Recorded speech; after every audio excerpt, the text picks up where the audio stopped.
আয়াত ৩১ নাহনু আউলিয়াউকুম ফিল হায়াতিদ দুনিয়া ওয়া ফিল আখিরাহ ওয়ালাকুম ফিহা মা তাশতাহি আনফুসুকুম ওয়ালাকুম ফিহা মা তাদদাউন। অনুবাদ: আমরাই তোমাদের বন্ধু দুনিয়ার জীবনে ও আখেরাতে, আর সেখানে তোমাদের জন্য থাকবে যা কিছু তোমাদের মন চাইবে এবং সেখানে তোমাদের জন্য থাকবে যা তোমরা দাবি করবে। তাফসির ১ নং ফুটনোটের বিবরণ।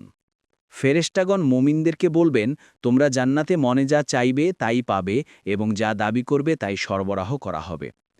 এর সারমর্ম এই যে, তোমাদের প্রতিটি বাসনা পূর্ণ হবে, তোমরা চাও বা না চাও।